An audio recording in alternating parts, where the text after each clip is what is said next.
Mm. No, I don't disagree. Yeah.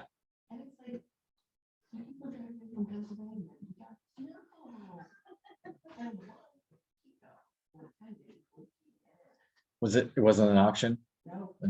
That's interesting. Oh yeah, you wanted to get in it.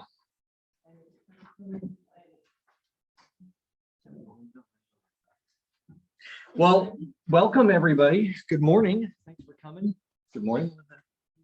I just see you everywhere. Did you bring your plants? We had breakfast in the park this morning. I got plants in my trunk. Lynette has a plant for you. I saw her walk out with like 5 of them. It was cold. But it's inside. Oh, I know. Yeah, it's inside. I know, I saw that. It was lower than we'd like, yeah. I mean, breakfast in the park, for those of you that don't know, it's an annual thing that the affiliates put on for all Realtor members. It's at Dogwood Park in North Canton, and they've done it since, I mean, before I was even in real estate. So they've done it every year, and they have plants there, and everybody pretty much gets a plant that comes. They do raffles, door prizes, and things like that, and the affiliates all make breakfast for us. So it's a good time. Yeah. Green can. Yeah, bring a can good, and we donate that to Stark Hunger Task Force. Say that with braces 3 times. Okay. So It's a good way to catch up with other realtors as well as the affiliates. And take home a pretty client. they are nice. Nolan's, if you know where that is. I don't know where it is, but that's who donated those all. So yeah. All right, well, we'll get started this morning. Again, thanks for coming. So what to know about real estate. This has got some updates to it. I've done the class before, so those of you may hear the repetition of it. The class is usually about an hour and a half-ish, somewhere in there. There's not too many slides, but just to kind of give you an idea of what we're going to cover, it's all the things you didn't learn in real estate school that you should know if you're out here selling real estate in the real world. So with that, we'll go ahead and dive in. All right, so let's talk a little bit about advertising, because of course, when you first get into real estate, the first thing you want to do is advertise your services for sale, that you have a house either listed for sale or that you are advertising your services as a buyer's agent. So one of the things, and it covers later in the slide here, I don't know why the slideshow didn't turn over. Let's see here from beginning. So I'm just not the tech guy.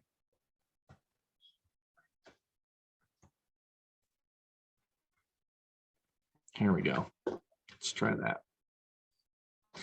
How about that? All right. So trying to do it on Zoom, but it just doesn't work for me. All right. So licensing law for the state of Ohio is different in other states. So if you're coming from somewhere else, you may not realize it, but Ohio has a law where we call it the equal prominence rule when it comes to advertising the name of your brokerage and your name as a real estate agent. Now you're going to see that most real estate agents never follow this rule. Okay. You're going to see it all the time. You're going to go, wait, my broker said you can't do that, and you can't do it. The problem is people are not getting turned in for it. The Division of Real Estate only has about 6 or 7 investigators for the entire state of Ohio. And unless somebody turns somebody in, whether it's a member of the public or another real estate agent for something, they kind of have blinders on because they're too busy to worry about all things they're actually or worry about just randomly soliciting or finding people that are breaking the rules. So just to give you an idea though, so Keller Williams obviously being a franchise, we're like McDonald's, we have Keller Williams, we have Living, there's and so our main company is not Keller Williams. Our name is Legacy Group Realty, and that's our legal name, which means that in all of your advertising, you have to have Legacy Group Realty in that advertising. You always have to have the name of your broker or your brokerage rather. So Keller Williams, you also have to have that in there, Keller Williams. So we are Keller Williams Legacy Group Realty. Now, the problem with that is obviously it's very large letters. When I say prominence rule, it doesn't necessarily mean that it's the size of the letter. It could be the font, it could be the placement on whatever advertising you're doing. So it's not necessarily just the words. So I ask again, what is the name of our brokerage? Legacy Group Realty. So when you renew your license, you're renewing it with Legacy Group Realty. When you're advertising, it's always Keller Williams Legacy Group Realty. Okay, any questions about that? Can you ever shorten it to KW legacy? You can shorten it to KW. I will tell you now that we have Keller Williams is actually a brokerage in Ohio. So those of you that don't know, Keller Williams International opened up a brokerage to kind of compete with EXP and some of the larger statewide brokerages, and it's actually called Keller Williams. So there's going to be some confusion because people automatically don't say Legacy Group Realty as it is now. They say Keller Williams, right? So there is a Keller Williams franchise, and so I will tell you that we'll see how this goes in the future with advertising and how the division looks at this. But for right now, you could use KW. That is approved by Keller Williams International. But when you're using it in, I guess, wording, it would be okay, but you should just be using our logo. That's really what you should be using in your advertising. But if it's in a wording, you could put KW. Yeah. If I were trying to recruit to like Shermanic, I'd be like, come here, we have a much smaller brokerage name, therefore your name can actually be bigger than if you go to Legacy Group Realty, where your name has to be spelled mistake. Well, we took it to the ALC originally, and we wanted to shorten our name to Keller Williams Legacy. That's just what we wanted to do. Unfortunately, 3 years ago, the ALC poo-pooed it and said, nope, we don't want that. And it was for that very reason that we didn't want to be Legacy Group Realty because of the advertising and prominence rules. I'm not saying that we couldn't take that back to the ALC. The problem is you have to remember every single real estate sign and piece of advertising that you have out there would have to be gone. So you're replacing all of your signs, all of your print advertising, your websites, and updating everything for every single agent in the brokerage. That's why they decided not to do it. So, yep. All right. So when I say all forms of advertising, that's exactly what I mean. You will see that people create t-shirts that just say Cosgrove Group on them, or they say Keller Williams Cosgrove Group, or it might say Keller Williams Rich Cosgrove. All of that is illegal. It's all wrong. It must say Keller Williams Legacy Group Realty on whatever it is that you're advertising. So if you're wrapping your car, if it's any kind of clothing, pens, any giveaways, your website, all of it has to have the name of the brokerage on it. So it is a little bit cumbersome because of the length of the name and the prominence rule, but it's licensing law. If you get turned in, it can be a fine of up to $500 per occurrence, which means that every real estate sign, every business card, everything that you have out there, every single thing is up to $500. So it's not cheap. Okay. No, Yep. Just kind of reiterate, so you can just have Keller Williams Legacy Group Realty, you don't have to use the logo. As long as you have the broker's name, yes, you can use the logo or you can use the wording. But as I was saying, to Linda, you could put KW Legacy Group Realty. Legacy Group Realty is the name of the brokerage. So you're compliant when it comes to the division of real estate. As far as the franchise goes, if the Keller Williams, if you're going to use it, it should be the KW in red, the way that Keller Williams has you do it. If it's in any other color, we may not be compliant with Keller Williams International. So again, is there somebody necessarily policing that every single time? No, but you really, the brand power is what you're looking for. So the red KW, like it's back here on the check that we have in the back of the room, that's the brand that people know. So if you're changing it in your advertising, it really doesn't do you or the brand much good. Follow-up question. So if you have just a letter that you're writing, Mhm. in the letter, do a red key, like in the paragraph, a red KW with Legacy Group Realty, and then not have to do the logo at the bottom? Or Yeah. should you still have a logo? As long as it's in there somewhere. So if it's in your letter somewhere, if it's on your website, anywhere, as long as you have the name of the brokerage in whatever form of advertising. Now, a thank you letter, that's not a form of advertising. You're not really advertising. Now, I will say most people have on their business card, they put their business card in the thank you letter or whatever. But if it's a form of advertising, that's what you need. So a thank you letter, I would not consider a form of advertising. I would still put my information in there, but I don't think that you would have a problem if you did. Okay. Yeah, Yeah. I'm doing a little bit of prospecting right now. Yep. And I was just curious if like You could, as long as it has the name of the brokerage. So if you're doing prospecting, it just has to be somewhere. Yep.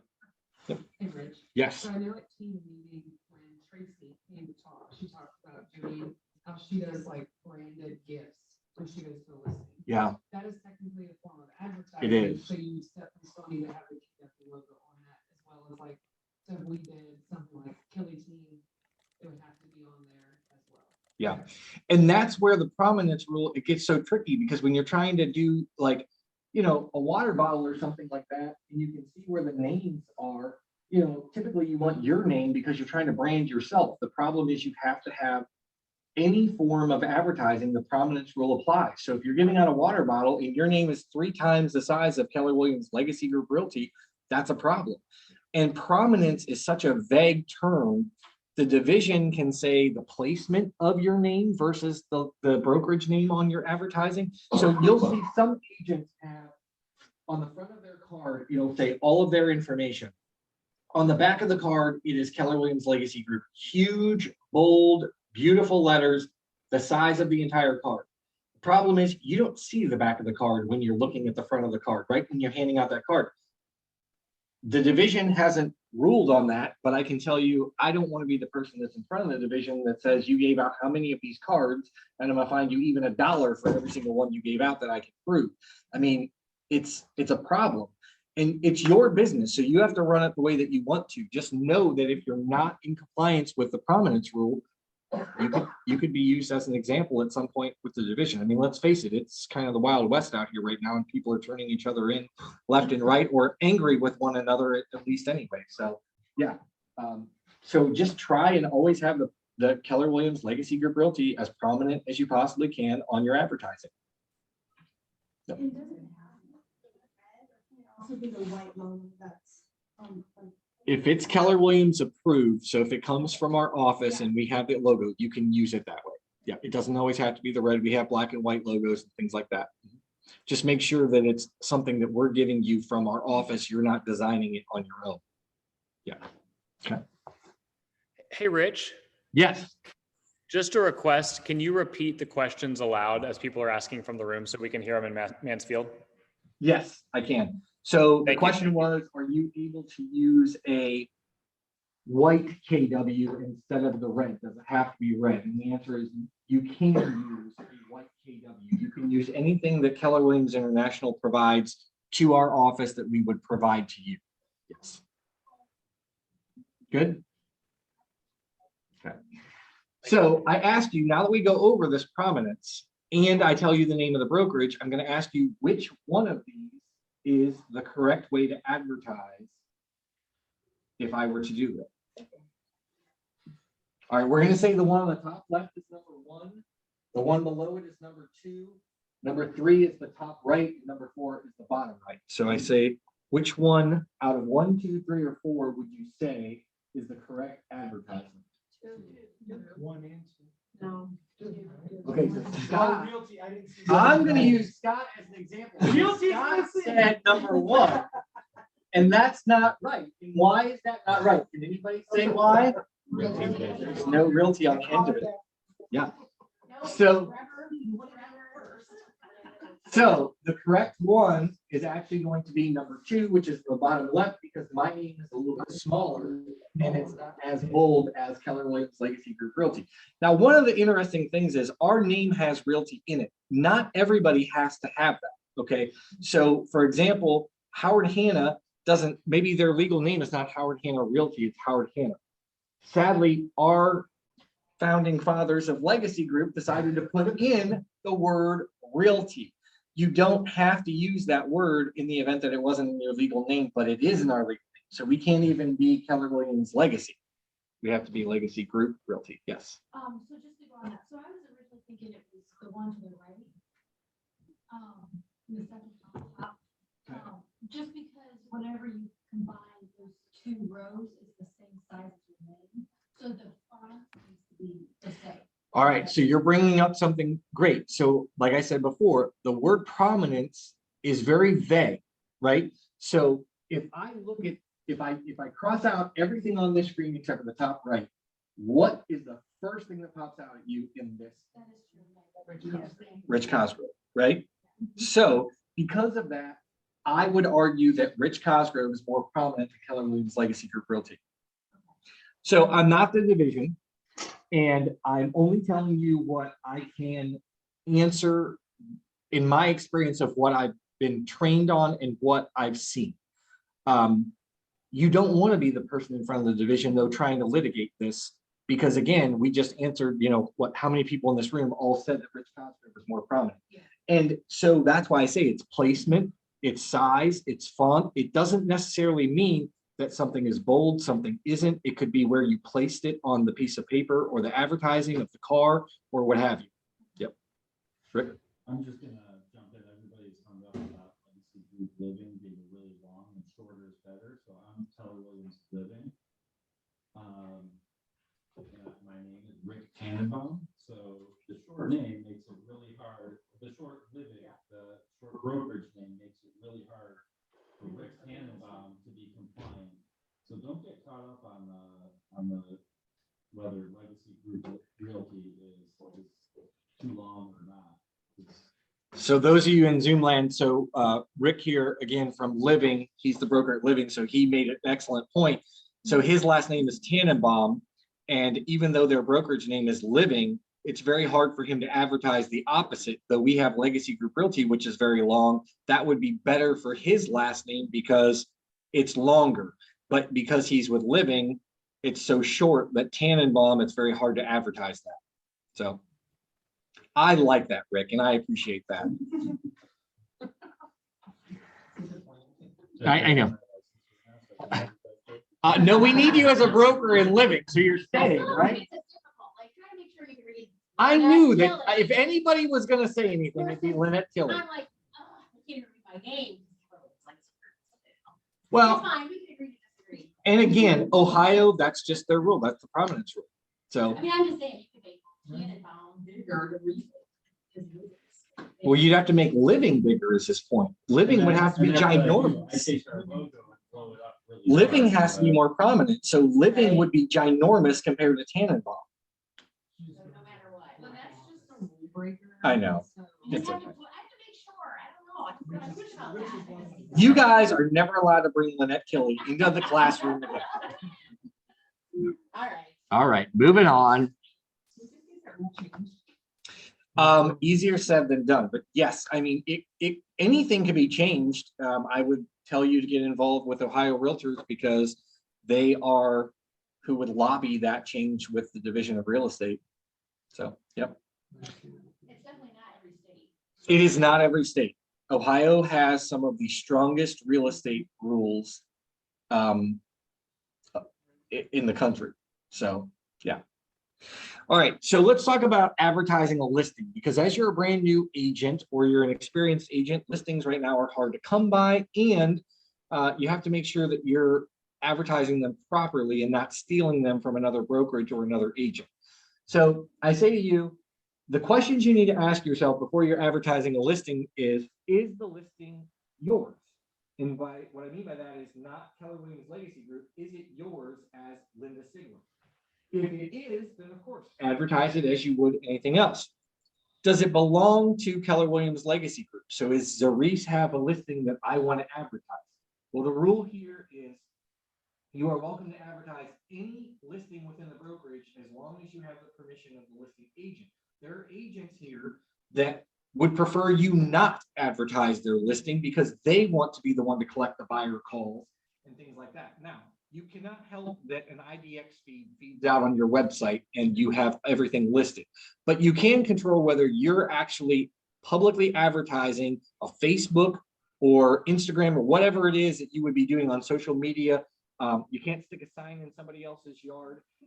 That's not your listing or anything like that. That's definitely something that we've seen. So I know, sorry, Linda, dash it all. So I know.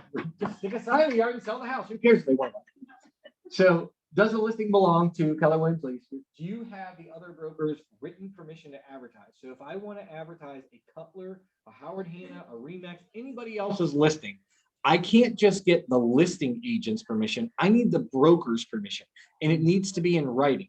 Now, very rare are you going to get that. I cannot ever think of a time that somebody has ever emailed me in my experience, Rick, how are you? Okay, another brokerage has never emailed us to say, I want to advertise your listing at my brokerage. It just doesn't happen. Now, it could happen. Maybe somebody at another company gets a lake listing that you advertise at all the time and you want to solicit buyers for that. And maybe they aren't as experienced and, maybe they let you do it. I don't know. It could happen. But nonetheless, you need the broker's written permission, not the listing agent. And do you have the California Legacy Group listing agent's permission? Yeah. Everybody's different. He'll talk in a second too about the one-click rule, meaning. So Home You're Snap sharing- is an IDX fee. Okay, Be so able when to- you're sharing that with your client, it's coming from the MLS directly, and that's Just, an hey, IDX check out feed, this- just like it would be on any other website. That's absolutely okay. You can share any home through the Home Snap app, through the MLS. It is going to be branded to your information, but it's giving credit through the MLS to the other broker. So you're okay with that.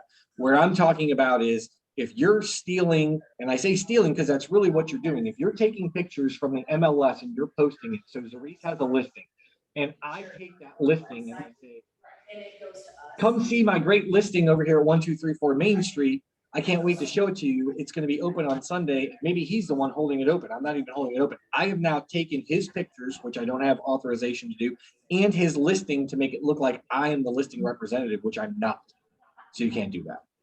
Or even, I think, just to say. Maybe hey, they have a website and they have shared from their website, they're gonna from where they share it from. Right, so if I have my website, I'm like, oh, look at my fancy new listing. Right. Just look where I'm gonna share that, she'll share what I shared from my website, so it'll show up in her news feed and she'll click it, or anybody can click it and it comes back to my. Yeah. So, and we will cover some of that here. But Tiffany's asking the question about using somebody else's picture. So let's say Zarice has a listing. Tiffany is the buyer's agent. She sells that property and she takes Zarice's picture from the MLS and puts pending on it and puts it on her website or wherever.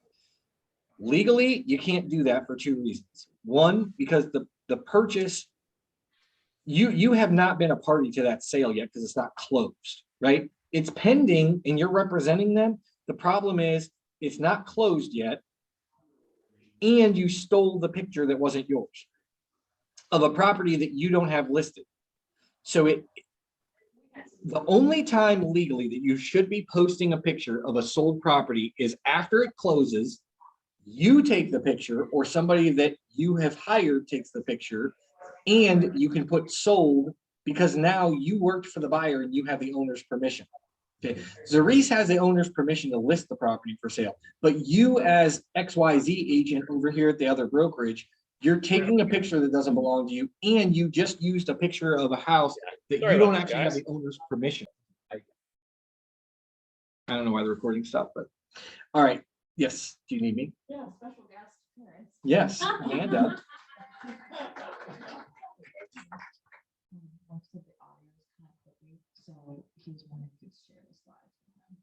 Oh, yes. Talk real loud. I know I can only talk so loud.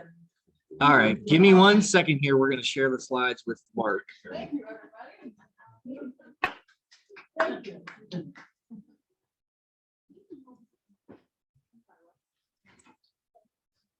Mark, I'm sorry. I don't know why it is in and out there, buddy. But I'll share the slideshow with you here.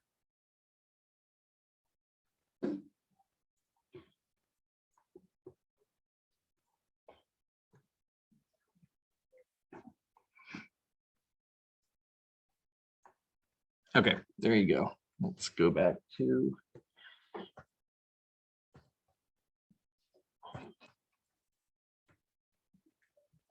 Okay. All right.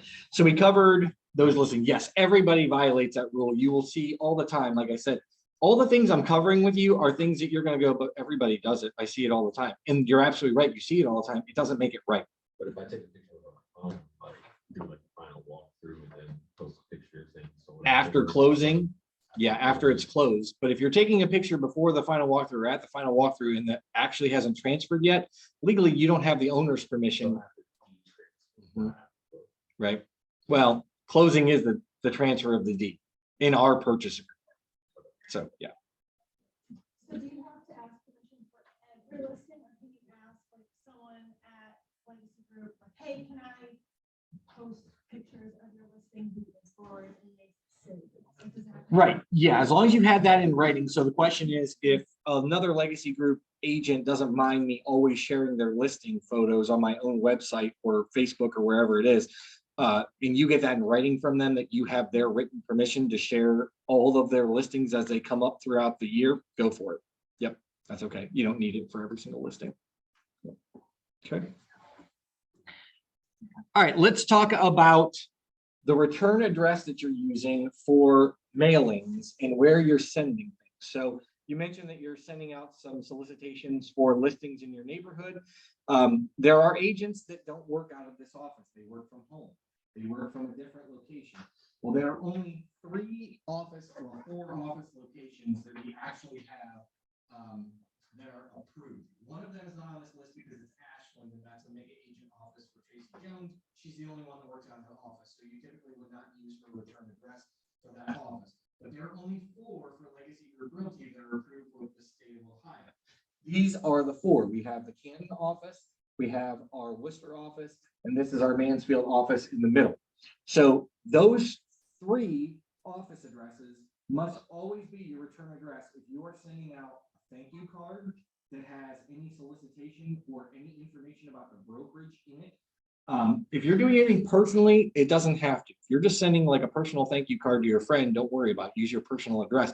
But if it's in there, thanks for buying the house for me, thanks for working with me. Hey, I have a buyer for your neighborhood. If you have any of that going on, any type of solicitation, you need to use the return address for one of the brokerage addresses. So if you're partnering with, like, for instance, I'm partnering with a lender Mhm. who is, not associated with us. And they have an envelope that has their return, but we both have our information in there, so.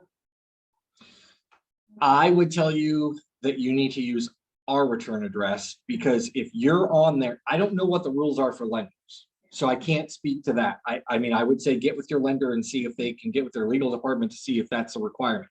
For real estate related purposes, if you're sending out a solicitation or an advertisement and you have a return address on there, you cannot use anything but one of the approved real estate office addresses with the state of Ohio. So just get Yeah. calendars, anything like that. Anything like that. Any form of solicitation, advertising, thank you cards, anything that you are sending for your real estate business needs to have this as a return address on. Okay. All right, so let's talk about social media, because everybody uses it and everybody loves it and hates it all at the same time. Social media has a one-click rule. So what does that mean? So when I told you earlier that you have to have your business or the brokerage name in all forms of advertising, that is also true for social media. Social media actually does have a one-click rule that they have that says, if I post on my business page, for example, and this is something that I'll share with you too, it's not on the slide, but my understanding, if you are using a Facebook page and you are advertising your business, you need to have a business Facebook page. Supposedly, if you are caught using your personal page for business promotions, Facebook can shut your account down. I've never seen it happen, but that's what my understanding of this. For your real estate career, you should have a Facebook business page. And when you're advertising, everything you do should be on that Facebook business page. That doesn't mean that you can't share it to your personal page where you have more friends, okay? That's fine. So when I'm scrolling down through Tiffany's page, her personal page, and there's something in there about real estate, if I click on it, it should and it must take me back to a website that has the brokerage name on it. So if she just says Tiffany Winter on her personal Facebook page and she has nothing on there about Keller Williams Legacy Group Realty, that's completely okay if you're only using it for personal. If I'm going to put anything business related on there, it must include the name of the brokerage. So the safest and best way to do that is to post it on your business page, share it to your personal page. That way, if somebody else shares it, it will always come back to your business page that has our logo and information on it. Now, it could be something that you're sharing from the MLS. You can share a listing from the MLS. It goes to your personal page. That's okay, as long as when I click on it, it takes me one click and I get back to a website that has the brokerage name listed. And yeah. So if I do like a raffle online, it needs to come from my business page or my personal page, especially when putting like Facebook ads on it. If you want to do it on your personal page, you can, but you can't forget to make sure that you have the logo or Keller Williams Legacy Group Realty now on your personal page in that particular post. What if it's like, oh, okay. So What if I, it's like on my Yep. profile? right, that's how I cover myself. On my personal page, I have Keller Williams Legacy Group Realty on there too, because that way it's on there, and whenever somebody clicks on something, it's there. I don't even have to think about it or worry about it. And part of that is because I'm not that tech savvy, and a lot of times when I go to post something, it somehow goes on my personal page instead of my business page, and so that's the way I cover myself. But where you have it in your personal page? I have it as my cover picture Oh, yeah, at the yeah, top. okay. Yeah, it's my background picture. So just say I work at, and then here's my website. It's not- Nope, that's just your bio. That has nothing to do with the actual advertising of the brokerage. That's just your bio. Yep. Any other questions about social media? Because it is one of those things where, you know, if you're doing a YouTube channel, you got to make sure that you're saying Keller Williams Legacy Group Realty somewhere in there, or it's in your background. It's somewhere in that solicitation that you're doing. Sure. All right, let's talk a little bit about the MLS, because agents, yes, Cerise. Sorry. That's okay. So if I'm doing like an event and it's like a photo booth or something, and I want to put my logo in there, the Legacy Group logo has to be somewhere on there as well. Yep. Like every picture. Yeah, so the question is, I have a photo booth, I'm at an event, and I am advertising my real estate services because I have Cerise Stevens logo for my real estate business on there, right? On the photo. Yeah. That is a solicitation or an advertisement for your real estate career, right? Legacy Group Realty's got to be somewhere on there. It's every single form of advertising you can think of. Yep. So, all right, let's talk a little bit about the MLS. So MLS here at Legacy Group, we are a member of many different MLSs. We have MLS Now, which is our predominant MLS. We have the Ashland MLS, we have Mansfield MLS, and we actually have Columbus, which is Flex MLS. We also have Firelands. We actually have 5 MLSs that we are part of here. And even though your real estate license allows you to sell anywhere in the state of Ohio, you need to remember you should only be selling in an area in which you actually have knowledge and you're experienced in selling in, as opposed to going to Cincinnati or Columbus. If you aren't familiar with those markets, you're not doing your clients any good at all. In fact, you might accidentally misrepresent them and not intentionally.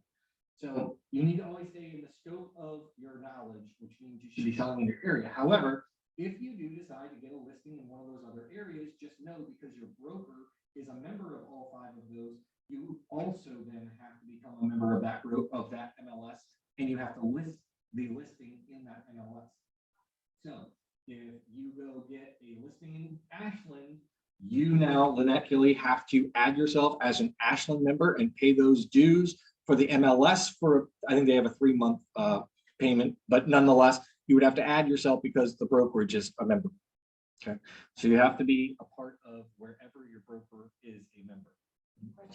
If you want to show a property, like I had, in Columbus, and how I can do that, because most of them are with Supra, and I cannot, Yeah, so we'll talk a little bit about the Supra. So Supra is specific to areas, and so MLS Now area has Supra and Columbus has Supra. They're 2 so totally different systems. You can't go to Columbus and open a Supra box with your Supra key from MLS Now. Your brokerage is a member of Columbus, and that's how you get paid. So that's one of the things, though, again, when I say going outside of your service area, maybe you know Columbus really well. Maybe you know it and you can represent your client very successfully. But most agents should not be driving to Columbus. It's a 2-hour drive. What is it about Columbus? If you're looking just for the money for it, you're gonna get yourself in more trouble than you are over one transaction. You're gonna lose more money or possibly your license for possibly misrepresenting something. So I would say you No, should just to show, if I want to show, like I said, when I show property there, and I went there, and like I was able to open that. you're not able to open them, right? Yeah. So the So, only, you know, is there any Right. solution if I want to, sometimes you have to contact the listing brokerage to see if they would let you in or they change did up. it that time. Yep. Well, like. That's the only thing you can do. They also have a one-time showing code for supers. Mhm. You can set that up. How- The listing agent has to do that. Okay. But again, if you're going to Columbus and you don't have those tools that you need, maybe you need to join the Columbus MLS so that you have access to the Columbus MLS and super. But you don't need all the time, so you know, sometimes. Okay, I mean, I thought maybe it's some kind of help, like you said, one time, or, you know, just, The listing agent can provide a one-time showing code for super. Yep. okay. So I need to contact the listener. Yes. Yep. As long as they will do that for you, yes. I've noticed something recently where it says, that for the commission, that this is only available to members of now MLS or whatever. Yes. So some of the changes that we'll talk about here on these few slides are going to be NAR is in a lawsuit, if you're not familiar with that. There are 2 states. It is a class action lawsuit against NAR, Remax, Keller Williams. And these litigants are alleging that they paid too much money for real estate agent services because they paid for the buyer's agent commission as well as the listing agent commission. And before the administration's change for president, we had a signed agreement with the Justice Department with us making changes with our MLS and advertising things in a different manner. One of those things that we agreed to is that we would give the compensation of whatever the buyer's agent was on public facing websites, the MLS. So if you notice on any other website other than the MLS, the consumer has no idea what the commission is that you're getting paid, right? Now they will, and they need to, because that was something that we entered into an agreement with them. The MLS is the contract from one brokerage to pay the other brokerage. So the easiest way to explain this is if you are a member, if your broker is a member of the MLS that you are showing the property in, you're guaranteed to get paid the compensation listed in the MLS. If you drive to Cincinnati and you show a house, because we are not a member of that MLS, and you do not negotiate a commission with the brokerage before you show that property saying that you're going to get paid, they do not have to pay you. Okay. So again, we are a member of 5 different MLSs. You're pretty well covered in our marketplace for the most part. Rick, how many MLSs are you guys affiliated with? Just MLS now. Just MLS now. Okay. So that can be a little bit sticky if you have an agent that's selling somewhere that, you know, Columbus or wherever, because Solon is not terribly far. I mean, I'm sure you have agents towards the Mansfield-ish area as well. But nonetheless, when you have that crossover, you should be a member of that, or your broker should be a member of it. So the saying that they're talking about there is the listing agent or the listing broker is the one that's actually paying the compensation to the buyer's broker. The seller is not paying the compensation. So even though we put it on title, the title company is great to work with, that they say, hey, we're going to collect the commission from the seller and pay it to you directly. In reality, even though the title company is sending that check to us as the brokerage, that money is actually coming from whatever the listing brokerage is. If we are paid from a listing brokerage to the buyer's brokerage. Okay. Now, I went off on a little bit of a backstory there, but what exactly, I want to make sure I answered the question. Yeah, I've just noticed that's a new thing that I started noticing that I don't think has always been there, where it'll say compensation or it's like for MLS now. Yeah. So again, because we have to start putting that public facing information out there, the consumer can't think that they're going to get a commission. They have to be a member of MLS now in order for that compensation to be offered. And that was something that we entered into with the Department of Justice. Now, that agreement has been reneged on. The Department of Justice, upon the transfer of the president, they took that back, which is, from my understanding, the first time in U.S. history that's ever happened. So we you are in a fight for your career, folks. I will just tell you that, the way that we've always done real estate may or may not be the way that we do real estate in the future. I can go farther off on that, but I would tell you, get involved with your legislative committees at the board and look into RPAC, because investing that little bit of money every year goes a long way to help protect you and the consumer. So we'll get off on that tangent because I could stay on that soapbox all day. Go ahead. So as long as you're, as the brokerage, as long as they're part of the MLS, we're good. You're good. What are the MLSs? So Firelands, MLS Now, Columbus, which is Flex MLS, and Navica, which is Ashland and Mansfield. Are the dues same for every? No, the dues are not. In fact, we'll get there on the next slide. Sneaking in. Nobody saw it. All right. So if you're coming from a different brokerage or you are just a new agent, one of the things here at Legacy Group is you are responsible for your input on your own listings in the MLS. So no matter which MLS you're a part of, we do not have somebody that puts in the listings or photos or anything for you. You are responsible for that. And you're also responsible for your status changes. So a status change means that you're going from active to either under contract, allowed showings, under contract, no showings, or sold. You only have 48 hours to change a status, change from active to under contract, allow showings or not allow showings. And then you only have 14 days to mark a listing as sold. If you don't do it in that time frame, you can be fined from the MLS. Typically, they'll give you a warning first, but you can be fined after that. Okay.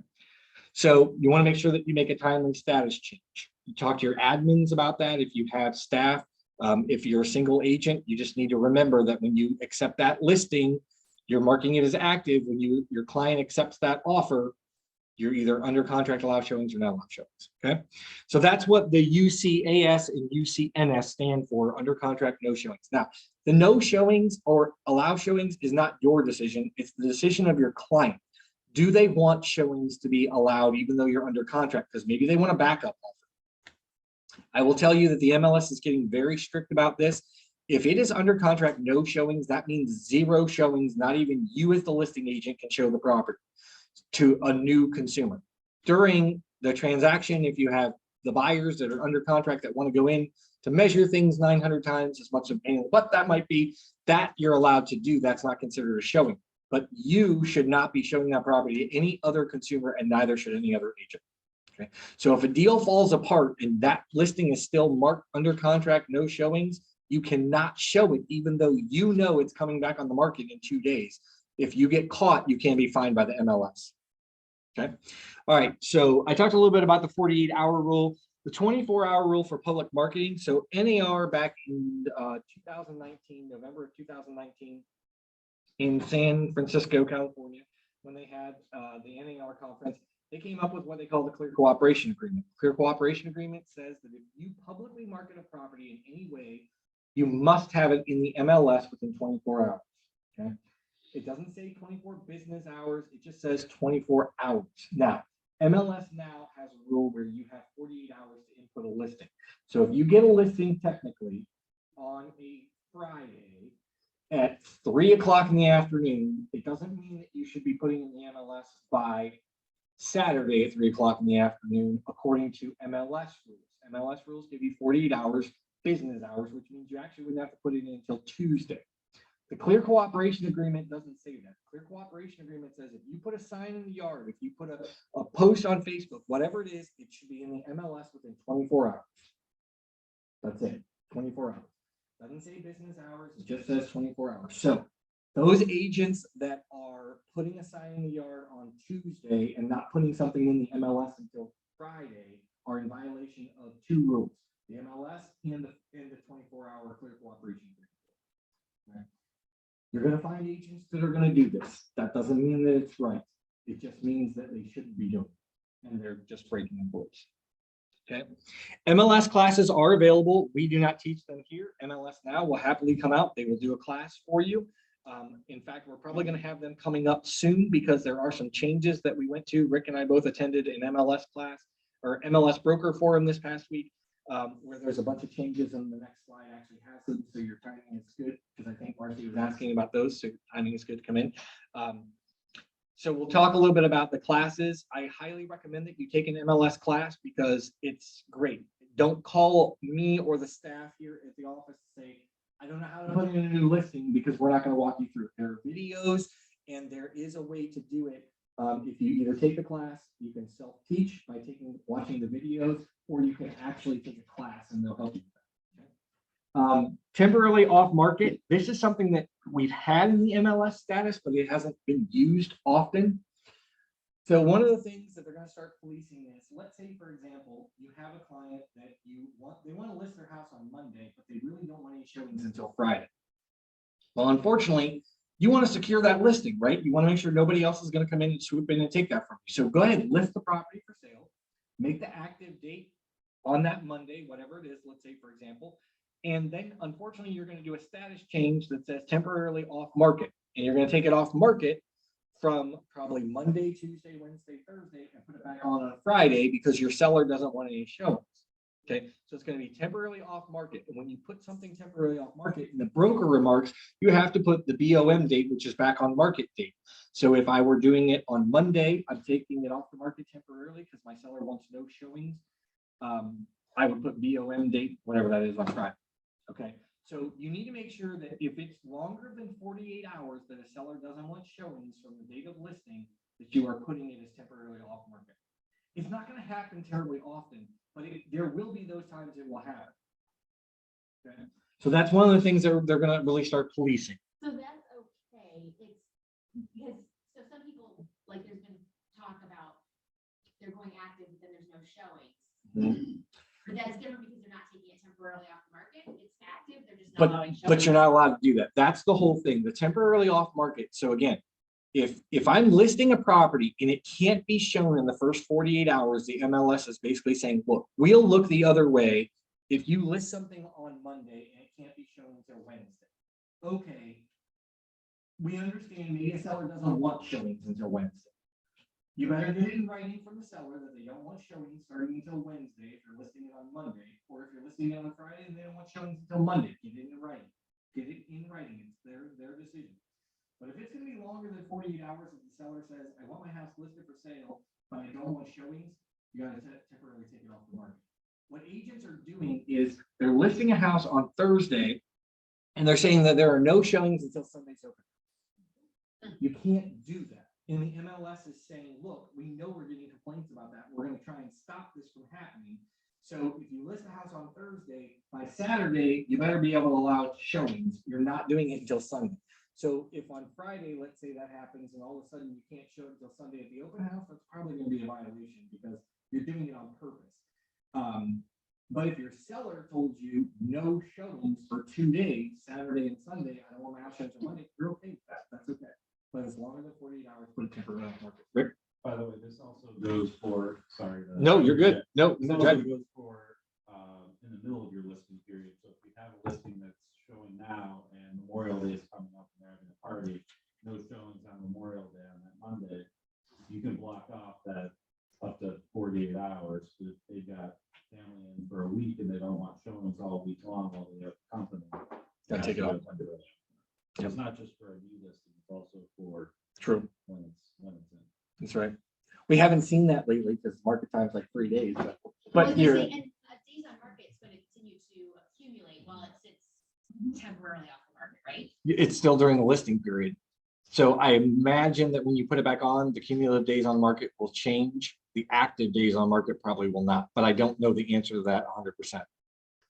Therese? What if it's like a difficult tenant? Like, could you get in trouble for that? Or So a difficult tenant, they did cover that. And they basically said that they're allowing, if it's a tenant occupied duplex or property or whatever, and the landlord says no showings at all until you have a fully executed contract, you're allowed to do that on rental properties. Yeah, but get it in writing from the seller that says that they won't allow showings until you actually have a fully executed purchase agreement. Here's the thing, like the MLS said, I thought it was really good. John Kurlich, for those of you that don't know, is our COO for MLS now. He is amazing. Carl Demuse is our CEO. They're both amazing. I mean, they're available to you at any point in time that you need somebody. But I thought it was interesting because like Carl or John said, he said, when you're selling a house, don't you want to see it before you buy it? So the seller's kind of doing themselves a disservice by putting their rental property up for sale, but you can't get in it until you actually write an offer, because now I don't even know if I'm willing to pay what I offered on the property. So they're kind of shooting themselves in the foot, but it is allowed because they know that you can't do that. The other thing is an auction foreclosure type situation. Those, we're seeing those pop up that you cannot get in to see them. They're allowing that as well because you can't get in. It's occupied by the owner or it's a bank sheriff sale or whatever. So they are allowing this. I did the same thing like that on a duplex where I was to see, and we put the offer, or just to, if offer accepted, the fee, Yeah. that's like $40. So. Yep. That was like, And they're allowed to do $50, Yep. And they're allowed to do that yeah. on a rental property. Yep. All right, let's continue on about the MLS here. So fees for MLS now, every 6 months, I believe it's February 1st and August 1st, you're going to get a $228 bill. Those of you that are with the Star Board or ACAR, we are shareholder boards. And so that's why you get that bill directly from the MLS. If you are not with that board, you do not get that bill. You get that bill from your board. So if you're with Wayne Homes Association, if you're with a different association, maybe Mansfield or whatever, you're going to get that bill from somebody else. It's not coming from MLS. Now it's coming from the actual your association that you're affiliated with. So fees for Mansfield and Ashland, again, those are billed to the brokerage. So if you are a member of Mansfield or Ashland, we get the bill and then we add it to your agent bill monthly. So your bill will go from $47.50 that you're paying to the brokerage. It will be increased whatever that fee is. So when Nick gets that bill once a month, he adds it to yours and we bill it to you. You owe that to us because we're paying that up front. Okay. For Mansfield and Ashland, they also charge a fee for an IDX feed. And so I think that's $50 a year or $50 a month. I really can't remember which one it is, but I can tell you that if you are a primary member of one of those boards or one of those MLSs, and you want an IDX feed from there, they do charge monthly, yearly fee for that. Okay. Columbus Flex MLS, that's annual. Boy, that was pretty crazy. I want to say that bill was like $749 for the year for their MLS dues, the board dues, super dues, all of their stuff that they have down in Columbus. It was super expensive. So, but that's billed once a year in December, and that's billed for the entire next year. So MLS Now does include your super access. So we kind of talked about that a little bit earlier. In MLS Now, you must have at least one photo in unless it's vacant land. If it's a commercial property, if it's a rental property, any kind of duplex property, it doesn't matter. If it's anything other than vacant land, you must at least have one photo in, or you can be fined by the MLS. Okay, so make sure, and it's got to be an exterior front photo is what it's supposed to be, not a photo of a kitchen, not a photo of a closet or a bathroom or anything like that that they just redid. It has to be a front exterior photo. What's that little default brick photo that they? Yeah, like how they get away with that? Because you have 48 hours to put in the picture. Okay.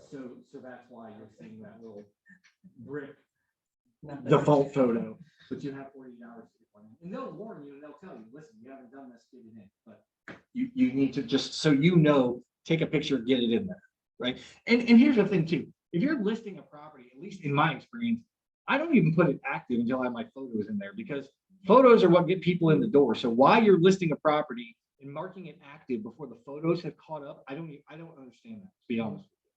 So, and one photo could get somebody in the house, but typically in our experience, for those of you that have been in real estate for a while, if there are no interior photos of a property, there's a reason. So, yep. And one of the other things that came out of this lawsuit with the Department of Justice and NAR is a buyer's agent cannot offer or advertise their services as free. And this is something that the MLS is telling you now too. So often, because like I just explained to you that the other brokerage pays a buyer's agent commission, you had agents that were going around saying, it's free. You can use me and it's completely free as a buyer's agent. It's not free. First of all, at this brokerage, you're charging a $225 additional commission fee to that client. But secondly, you are getting paid from the buyer's broker or the listing broker. I'm sorry. So you're not, it's not free. And that is another reason why the compensation is now on all public facing websites that the MLS goes out to.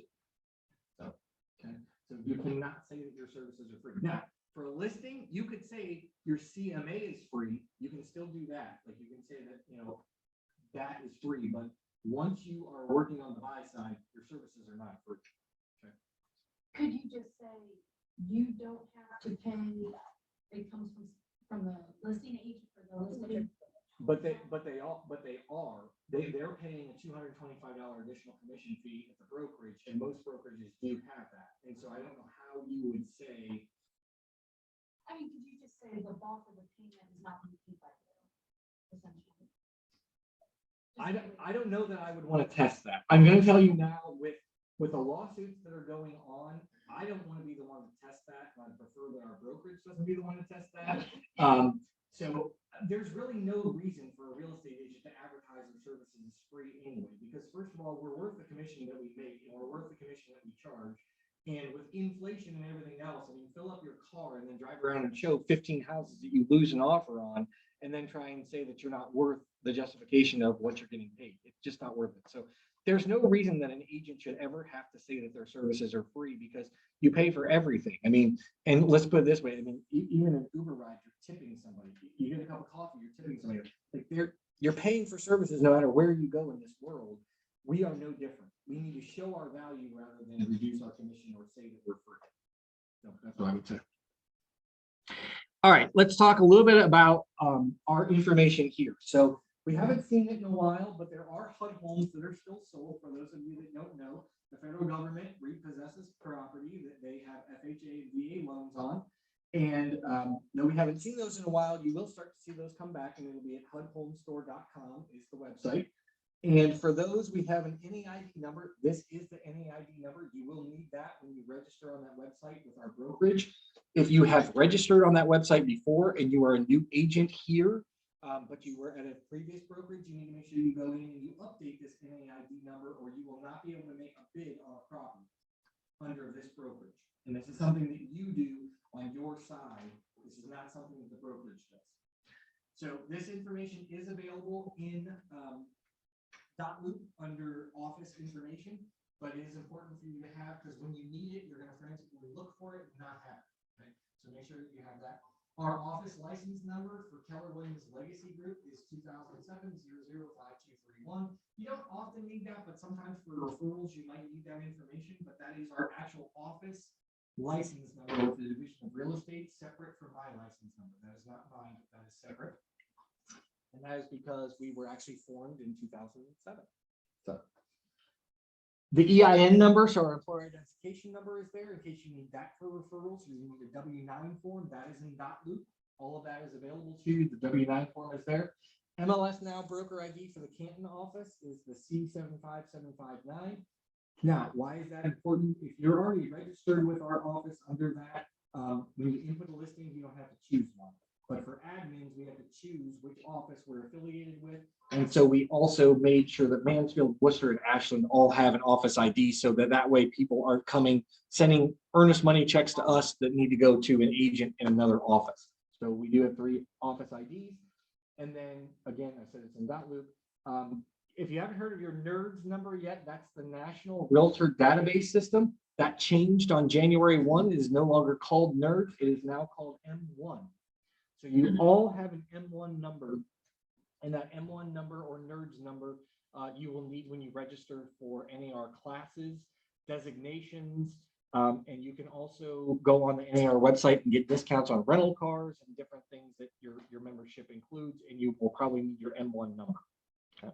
So just know you're no longer a nerd. Why? Why'd they change it? I don't know. They got away from being a nerd, so nope, we're M1 now. I don't think your number changed, but it's changed to M1. Yeah.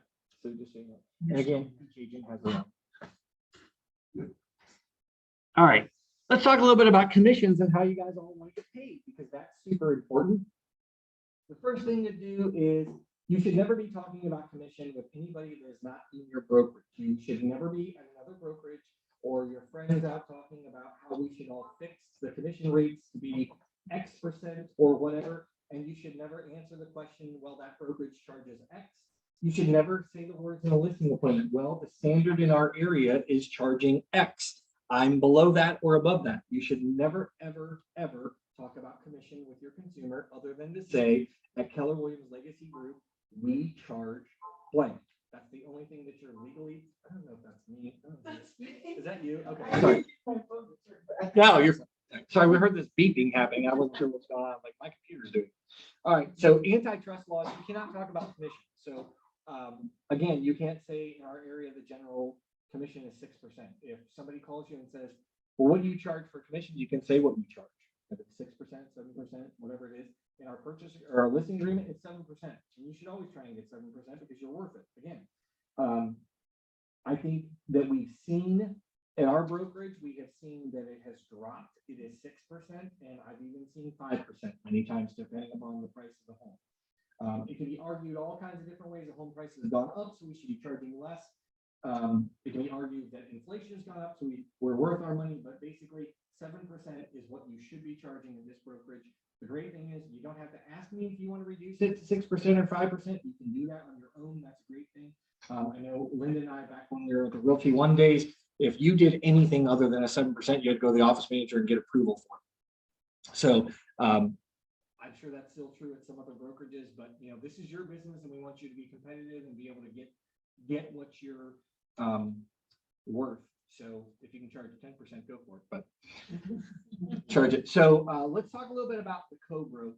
Co-broke, we actually, and I put this in there because believe it or not, we had one agent that was a new agent. I don't even remember who it was now. I don't even know if they're here. We had one agent and they put in their new listing in the MLS and they took a listing for 3% is what they put in the listing agreement. And they gave away 3% in the MLS. And they didn't realize that they were supposed to be charging X percent, like 6 or 7 or whatever, and then giving away half of that to the buyer's brokerage. And so unfortunately, we had to go back to that seller and try and renegotiate because the seller thought, hey, I'm getting a great deal here, 3% commission. And so unfortunately, that agent walked away with very, very little money. So I say that because when you see the compensation in the MLS, whether it says it's a 3%, maybe it's 3% on the first 100,000, 2% on the balance, or it's 2.5%, whatever it is, what's in the MLS is what the buyer's brokerage is getting. That is not what you actually are charging the consumer. MLS is your contract. We talked about that a little bit ago, so I'm not going to go into that again. So we have two things. Those of you that have been here for a while have green sheets. Green sheets are in the KW intranet site, and that's how you get paid. When you do the green sheet, you need to submit that a minimum of a week before your closing, because that's how we know to go in and do your compliance to make sure that your file has everything in it that's supposed to. Otherwise, what's going to happen is your check is going to come in. It's going to sit here because you don't have compliance done or you haven't done a green sheet, and then it's going to take a week to get you paid. And you're going to be very annoyed. And that's been happening lately. Unfortunately, we can't control that because we don't know that you have a sale until you actually tell us, which is the green sheet. And for those of you that have been here less than probably a year or about a year, you're going to be doing this in command. You're not even using green sheets. So I will tell you, so Keller Williams Living and Keller Williams Elevate, they do everything 100% in command, both their compliance and their commissions. So it's pretty crazy. We're actually, leadership here because we don't like to rock the boat. We're trying to keep you guys all from getting all on the command platform, but we're slowly going to it. You're all going to be kicking, screaming, and crying, but we're not going to have a choice because eventually green sheets are going away. And that's just KWRI. So for now, those of you that are doing green sheets, great, keep those up. Those of you that are doing command, put it in there, but you need to make sure you're doing that about a week at a minimum before closing. That's how you get paid. You're not going to get paid if you don't do it. I'll say I never personally was trained on green sheets, but command is really not hard. Command is super easy for green Where is the best? in the commissions tab. You have to go into the actual client and then you go through it that way. Lynn is who obviously showed us, but it's a super easy concept. Yeah, Lynn can take care of that for you. You can set up a one-on-one with Lynn and she can walk you through it, or you can come to one of her classes. But yep, she'll walk you through that. We're not changing anything yet, just so you know. I'm just telling you that at some point that's coming. So Marcy, get ready. Yeah. You have required forms that you have to have, and I say that because, again, a compliance, if you don't have the required compliance forms that we're required to have for the state in order to pay you, you're not getting paid. So again, unfortunately, you can kick, scream, and cry, but if you haven't done what you have to do in order to be compliant for us, we cannot pay you. Okay? The 225 additional commission. So as it stands right now, if you're on a 70-30 plan, you actually get $75 of that 225 back in your commission. If you are on an 80-20 plan, you do not get any of that back. That comes to the brokerage. And so with that, if you don't charge it, you will be charged it in your commission. So if you do not charge the consumer the additional 225, we will take it out of you. And I'll be honest, that is the difference between us being profitable and not. I mean, that is honestly what pays the rent, keeps the lights on, and keeps your profit share checks where you want them to be. Without that, profit share checks would not be anywhere near what they are because we just don't have the profit. So the caveat to that is the 225 only has to be charged to the consumer twice in 1 year. So if you're working with an investor, the first 2 sales, 225 gets charged. After that, you do not have to charge them. What you do have to do is email Nick and let him know that you will not be collecting that and don't take it out of you, because we would have no idea that you're charging it on that third time or not charging it rather on that third time. Okay. And that's in the calendar year, so January through December. Yeah. It is waived for VA. VA, you cannot charge it. That's right. I'm sorry. Well, it's in your purchase agreement. It's in your purchase agreement and it's in your listing agreement that the consumer is agreeing to pay it. And if you're doing your escrow instructions, it's on there. And when we get to the escrow instructions, which is coming up, I will explain what I think we should all be doing in order to make sure that we're compliant with that, but also for the client. Mhm. Somebody's paying it for you. So Zarice is over here saying, I think I'm paying myself. So I did one, I forgot. yeah, well, I paid it, it didn't even happens. say anything to the. Yep. Nope, it happens. So, all right. So let's talk a little bit about showing time. So you are charged $7.50 a month here at KWLG for showing time. That gives you full access. That means agents can call in and set up showings on showing time. You can call in. Showing time is available to agents that are a part of MLS now, whether you're with our brokerage or not. They just don't have the full version of it. So all that they can do is an agent can click on, I want to schedule a showing.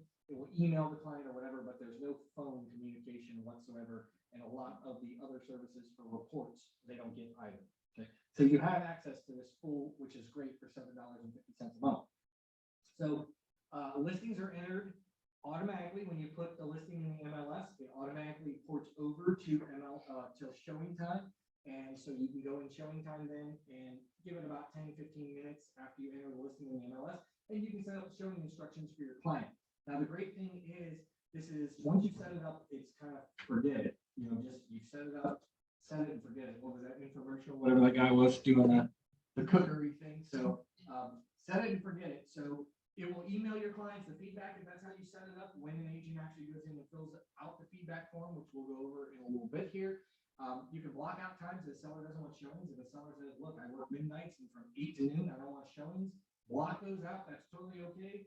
Then your seller doesn't have to worry about getting calls during that time for a showing, and you don't have to worry about saying, nope, my seller won't accept showings during this time. It'll all be taken care of in the app for you or online. The showing reports, it's great. Again, market time right now hasn't been very long, but I mean, I remember the days where like 4 months could be the average market time in a neighborhood. And the client, you know, every week you're sending them a showing report to let them know how many showings they had and what the feedback was, so that you know, we're keeping engaged with them. For showings, they will text, email, or do a phone call. So however your client likes to be contacted, if they want all three, they can be all three. You can set it up as a go and show. If it's a vacant property, you'll just email the client, text the client, and text you, email you, let you know there's going to be a showing on the property. If there's an appointment required, showing time will call them and set that up, or text and set that up. You don't have to do anything. You can be out on other appointments. And again, it's $7.50 a month, no matter which board you're with. So if you're with Ashland, Mansfield, MLS Now, Columbus, or Firelands, all of them, with the exception of Ashland, work with showing. All right, who signs a listing or a purchase agreement? So let's talk a little bit about is the person single? When you go out to list the property for sale, you need to ask the question, are you married? It's in the listing agreement. If they are married, remember, this is 2022. They could be married to, a woman could be married to another woman, a man, whatever. Pretty soon, probably a dog, who knows? I mean, you're allowed to do, you know, whatever. If you're married, you're married. And so therefore, a single person is the only person that has to sign it if they are not married. But if they are married, you have to have the spouse's signature on the listing agreement. Why? Because Ohio is one of the last 3 states that has dower rights. And legally, there's nothing in the state statute that says that you must get the spouse's signature on the listing agreement or the purchase agreement. The reason I'm telling you that at this brokerage you want to do that is because if you don't, I'll give you an example.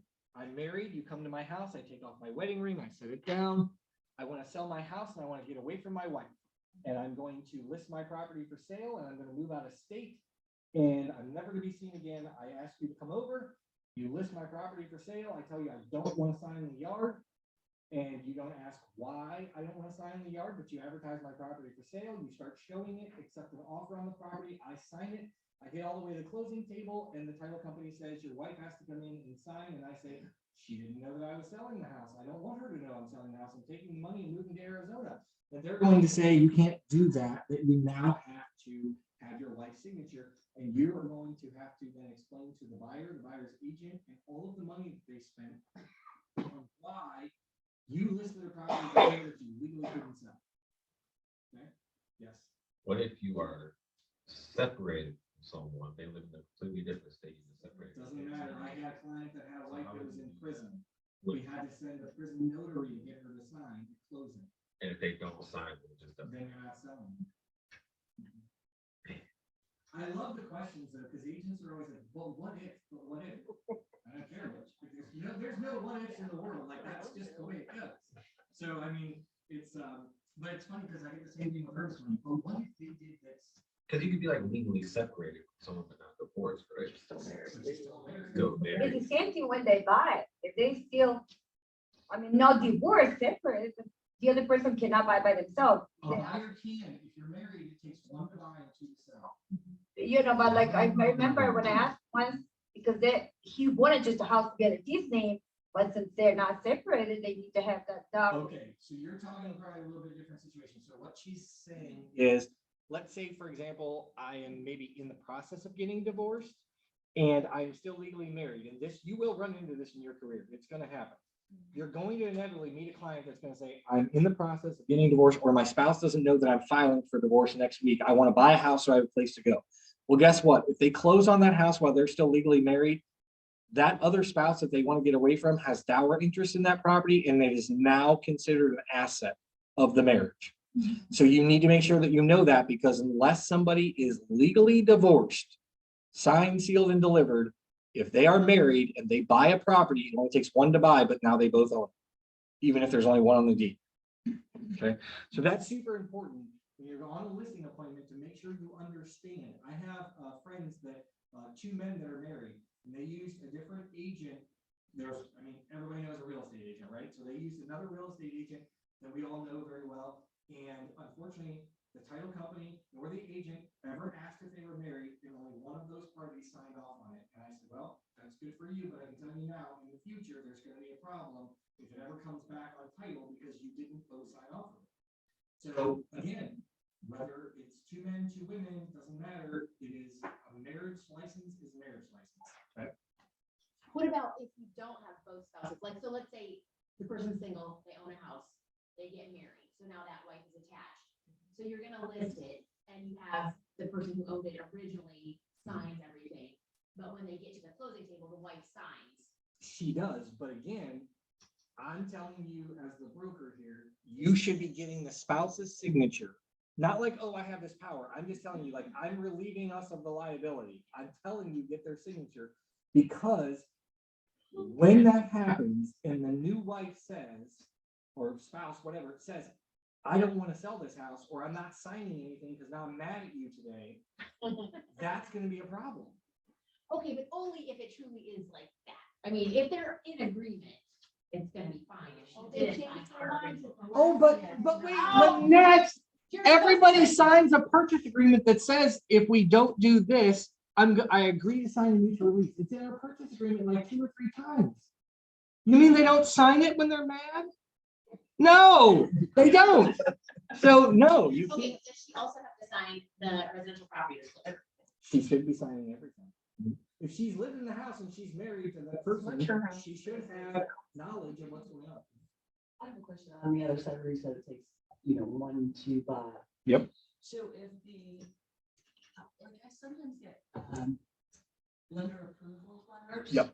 That have both names on them, but they only want one person to sign, and they're telling me my name shouldn't be on it. Yep. So I'm just having the one person, does it matter? Listen to the lender. The lender has the money, they have the power, and that's okay. But in the letter, they put both names. Well, they should probably take the other name off. That's what I thought. Call the lender. Yeah. Yeah. If you only want one, if the lender only wants one name on the purchase agreement, there should only be one name on the actual pre-approval. Yeah. Okay. Now, some things can happen where you have 2 spouses. You have a spouse and they are both on the pre-approval letter, they're both on the purchase agreement, and then all of a sudden one of them misses their car payment. The lender says, you got to take somebody off there. You do an addendum and you take them off and remove them. So things can happen with that. Again, it just takes 1 to buy and 2 to sell. So that's what you have to remember is I can go buy a house without my spouse knowing it. The problem is they're going to become an owner the minute that I sign the papers. I can't sell it without their signature. And I think on the purchase agreement, you could put the deed going in both of their names, even if only one person is signed. As long as the lender allows it, sometimes they won't. Mhm. Yep. All right. We just had a trust class. How was that class? So I think you were in it, Marcy. How was it? Our attorney taught it. Oh, I thought it was good. Good. For those of you that were in it. So Jamie is great. Jamie is a part of our attorney group that represents us here, but also at the board. And she taught that trust class. So, you know, who is the trustee? I'm not going to go over too much of that, but what documents are needed. Just know that if you go out and I have the Rich Cosgrove Living Trust and my house is in that trust, you as the agent should be getting a copy of the trust documents, reading through there to find out who is able to sign to sell this real estate. Maybe my trust says that me and my spouse have to sell in order, or have to sign in order to sell through the trust. Maybe you have an LLC document where there's 3 partners, only one has to sign. Maybe only one has the power to sell. Maybe 3 have to sign for real estate. You don't know. So you need to always get documentation from whatever entity it is that you are listing the property in. Marcy? The memorandum, doesn't that address it? Because I know sometimes people bring me the whole book. Oh, yeah. We don't want the whole book and. Yeah, you don't need- I don't wanna know all the business. Yeah, you don't need the articles of incorporation. You don't need all that stuff. Basically, all you're looking for is in the operating agreement. You just need the real estate section in the operating agreement. That's what you need. Rick? If you're the listing agent and your buyer comes purchasing in a trust, how do you verify that John Doe signing that purchase agreement is in fact the trustee, or if their spouse also needs to sign? How do you verify that as a listing agent? Well, as a listing agent, I would ask for the trust documents before I listed the property for sale, because I need to know who actually has the legal right to sell the property. It could be the Rich Cosgrove Living Trust, and maybe I'm not even a trustee. Maybe my spouse is the trustee. And you just assume as a listing agent that I am because it's my name, and you let me sign as a member. That would not be appropriate. So I would put that blame on the listing agent to say, you should ask for those documents. You need to know who your client is and who actually can sign.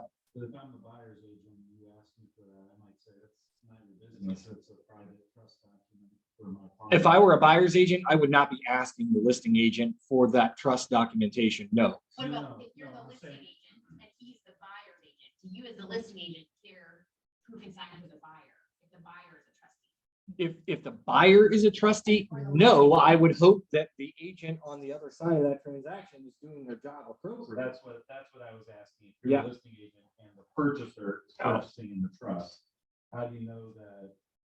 Does title ultimately ask? The for- title company will ask for it, but you as the buyer's agent should be asking for it as well to say, okay, this is, I don't know, John Doe LLC. And you're John Doe, but I need a copy of your LLC documents. Are you able to purchase real estate under your agreement, or are there 3 people that need to sign under this agreement?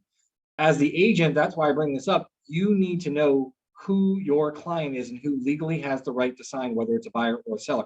But to your point, if you don't ask for it, if you're just completely naive and don't ask for it on the list side or the buy side, just know that when it gets to the title company, they are going to require those documents.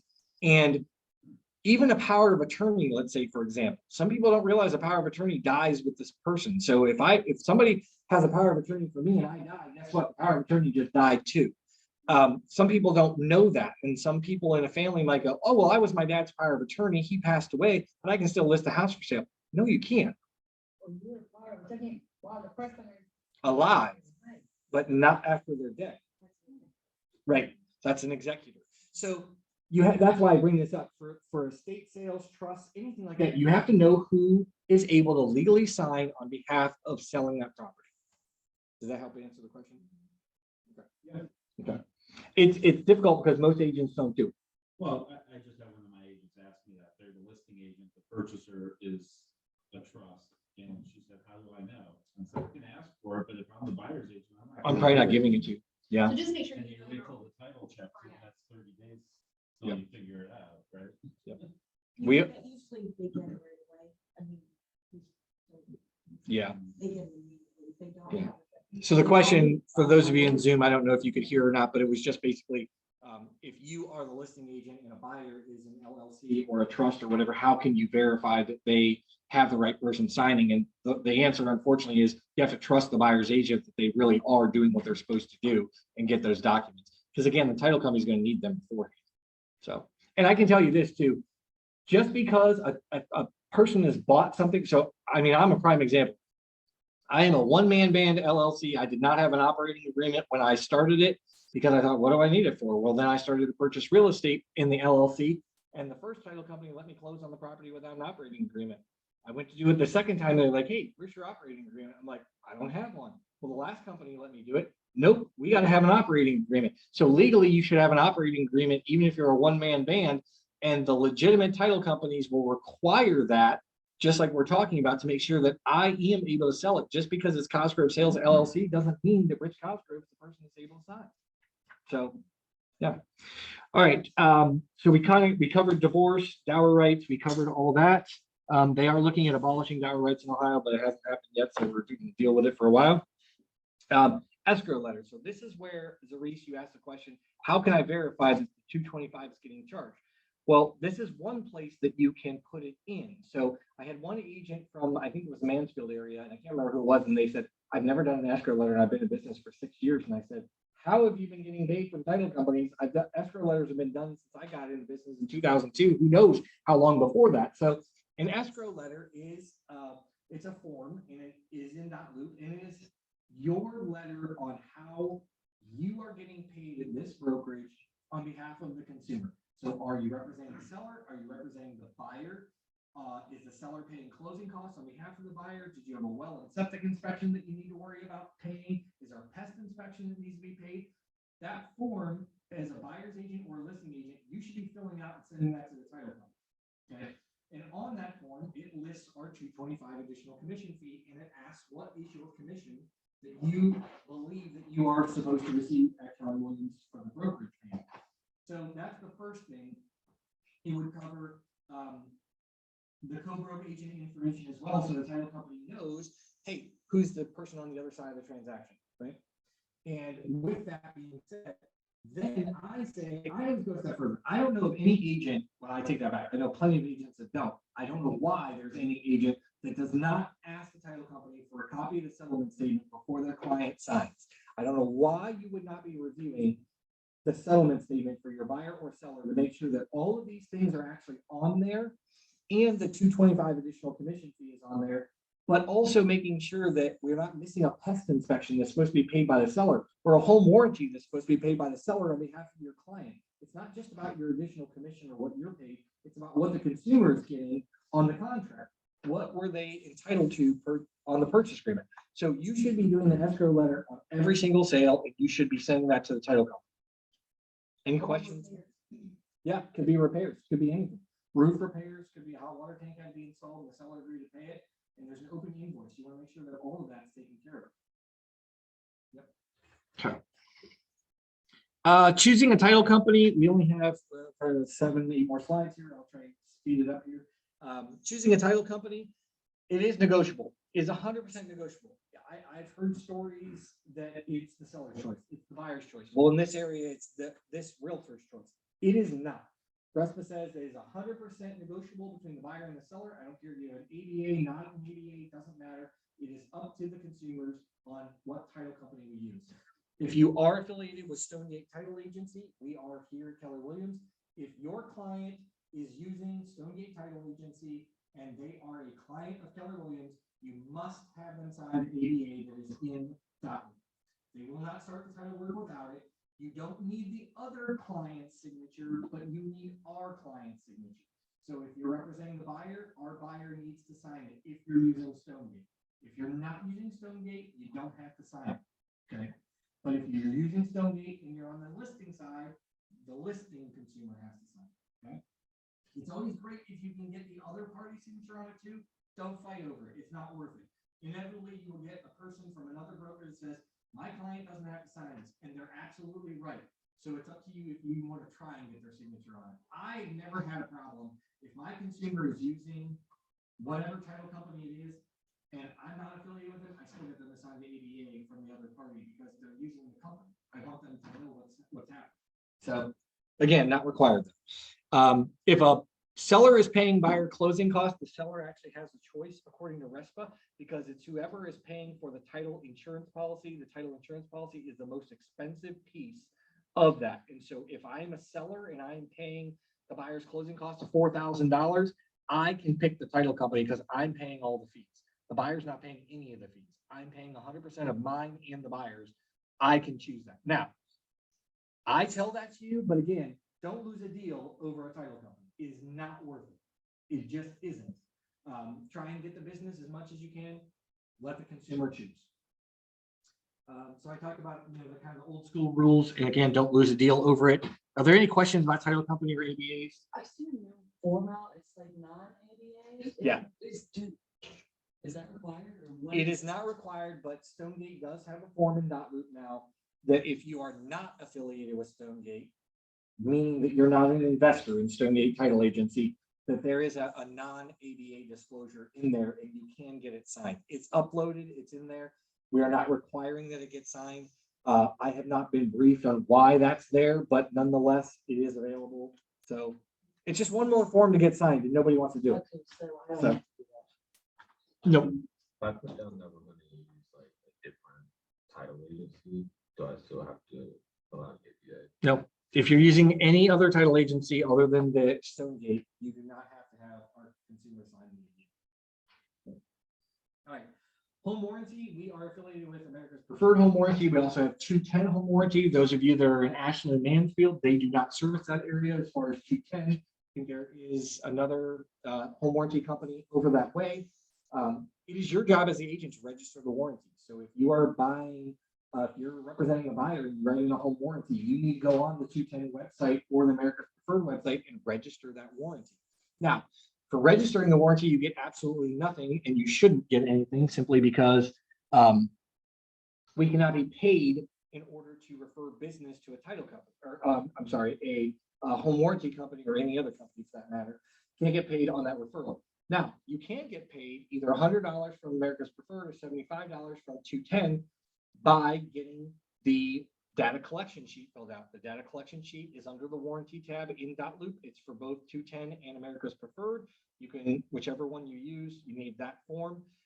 You're going to write down what brand is the refrigerator. If you can find the make or model number, write it down. You're going to upload that and send it into whichever company you're using, and it's on the form, the email address, or you can do it on their website. If you fill that data collection sheet out and the warranty is paid for at closing or before closing, you within the next 3 months will get a check from America's Preferred Home Warranty or 210 that will come here and we will get it paid to you. Okay.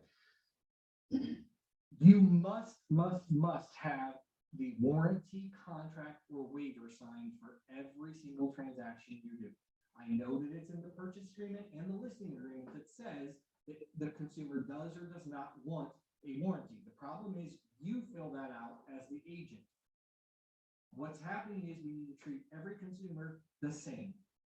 Just because I'm buying a $40,000 fixer-upper doesn't mean I may not have the $400 for a home warranty, or that the seller won't pay it for me, so you decided not to offer the home warranty. You just automatically check the box no on the purchase agreement. That's discrimination. You know, it's not a protected class of discrimination, but it's discrimination. You have to teach or treat everybody the same. Just because somebody's buying a $500,000 house, you can't assume that they have the money and don't want the warranty. And just check the box no.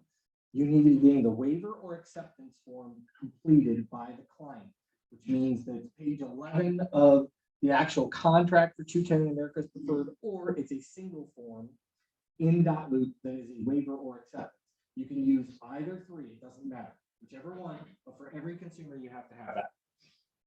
Okay, part of your compliance. Let's talk about the consumer guide quickly. The consumer guide must be signed at the very first opportunity that you have when you meet with the client. So when I go out to a house, I take 2 copies with me. It's front and back. Our consumer guide, it's different for every company. So if you're here, you're using our consumer guide. Consumer guide explains how agency works here. We allow you to have dual agency. Living does not have dual agency. Is that correct? Correct. You cannot be a dual agent at their brokerage. So their consumer guide is completely different than ours. Everybody's again, different brokerages is different. So you need to make sure that when you first meet with the client, you are getting their signature on that form and you are giving a copy of what they signed. If you don't get their signature or you don't give a copy of what they just signed, you're breaking licensing law. Okay. I know it can be difficult sometimes as a new agent to ask a client to sign something that they've never met you before and they don't know who you are. If they say, I refuse to sign it, that's fine. Ask them to put in their own handwriting, refuse to sign, and date it. If they won't even do that, you put who you met with, refuse to sign, the address of the property, the date and time, and write it on there and keep that. You need to keep these in your file for 3 years. Even if you never, ever see that consumer again and you never write an offer on a property for them, you only meet them one time. You need to keep that for 3 years, because if the division walks in and says, I need to see your file because there's a complaint about something else, if they bought a house with somebody else a year ago or a year later, and they're backtracking the file and you don't have it, you can be in violation. Okay, so you need to make sure that you have that. It is signed per client, not the number of times you show them a property. So if you show them 10 properties, you still only need 1, but you need to make sure that you get that signed, and it should be signed before you ever discuss financial anything with them. Okay, so if you have an out-of-state person in California and they call you and say, hey, I'd love to buy a house in Ohio and I want to talk about financing, you should say, well, allow me to send you the consumer guide, sign it electronically, and then we can talk about it. Okay. The other thing is too, is this helps with procuring cause cases with everybody stepping over one another today. I can tell you right now, I get calls at least once a month on this, where one of our agents calls and says, I showed this house to this consumer. I've been working with them for 3 months. They bought the house with another agent and I want my money. And the first question I ask them is, did you have them sign a consumer guide? And when they say no, I tell them I can't help you because there's nothing I can do. And that's true, because if you have, it's kind of like going into court, the doctrine of clean hands. If you go into the division without clean hands, you're not going to get anything. Cerise? How far can you talk about financing before you're breaking the law? I mean, you can talk about getting pre-approved and sending them somewhere, but if you're talking about specifics with their down payment and what they're looking to spend, you should be having the consumer guide side. So, because we're not allowed to talk about everything financing, right? Because that's the lender has to do. Yeah, but if I'm talking to a buyer and they say, I want to buy a $300,000 house, and I start saying to them, are you pre-approved? And they say no, I said, well, let me send you this lender to get pre-approved. That's one thing. But if I start saying, how much money are you going to put down? What are you looking for as far as, property taxes? Where do you want your house payment to be? Or if I'm qualifying them, there was a day, believe it or not, back in the day where we as real estate agents had a formula. We actually qualified buyers when we met with them, and we'd say, where do you want your house payment to be? And we had a calculator, and we could do it. And we'd be like, oh, well, I can show you a $130,000 house as long as the taxes are this. We don't do that anymore, but we had an opportunity when we did. But before you talk about their financing, what they're putting down, how much money they're looking to spend, all of that, you really should have consumer tax. Yes. So when you're working with a client and let's say like a grandparents pay for it. Yep. The property. So do you have the grandparent as well sign, or is it just the grandparent who's putting it up? But, so the question is, if I'm working, if I have a grandparent and I have a grandson or grandchild, whatever, and the grandchild is really the one that's actually getting the house, but the grandparents are the one paying for it, the grandparents are your client. Okay. That's who has the money. That's who should be signing the consumer guide. They can do whatever they want with the house after you close on it. They can quit claim deed it, they can do whatever, but the person that has the money is the client. If I receive, and this just happened this week, actually, to one of our other agents, if I receive a purchase offer from Marcy that said that Rick is buying this property, but his cousin Zarice is giving him the cash, I don't care about Rick, sadly. I want Zarice signing the purchase agreement because Zarice has the money. If Rick doesn't buy the house, I can't go after Zarice because Zarice was loaning him the money. So Marcy should be getting Zarice's signature and Zarice's consumer guide and everything, not Rick's. Who's gonna be in the deed? I don't care. Whoever they want to put on the deed, they could put the man in the moon for all I care, but it doesn't matter to me. I want to work with the consumer that has the money and legally obligate them to be buying the house because they are the ones that are giving money to the seller. And if I have Rick sign it in that scenario, Rick has no money. So why would he be the consumer if Zarice is the one giving him the cash? So Zarice can say, I'm gonna put Rick down for the deed. Yeah, it'll go through the title company. The title company will have to do a background check on Rick and possibly Zarice to make sure that they don't have any outstanding tax liens and different things like that. But yes. Yep. I'm just saying, that's exactly how Diddy does it. Yes. They're the buyer, you know, you're working with different clients, they're the ones who are buying. All right, guys, I know we're a few minutes after 1. I'm going to try and finish up here in the next 10 minutes. Showing a house, I'll go through this quickly. Showing a house is not as easy as you think it is. People just watch TV automatically think that it's just so easy. I mean, we don't walk into this, you know, so this is the kitchen. Just, I mean, obviously, you know, it's a kitchen, there's a toilet in the bathroom, it's the bathroom, right? But you do need to pay attention because when you're setting up a showing, are there dogs in the house? Are they in a crate in the basement? Are they in the garage? Are they asking you not to go in a certain room because there are animals in there? And maybe they have anxiety or whatever. You need to pay attention to what's going on in these houses and these showing remarks. Are there cameras in the property? You might as well assume at this point there are probably cameras everywhere, whether it's on the front porch. So be careful having conversations with your clients about saying good things, bad things, or anything personal because it's probably being recorded. Not that that's legal, but it's probably being recorded. So be careful of that.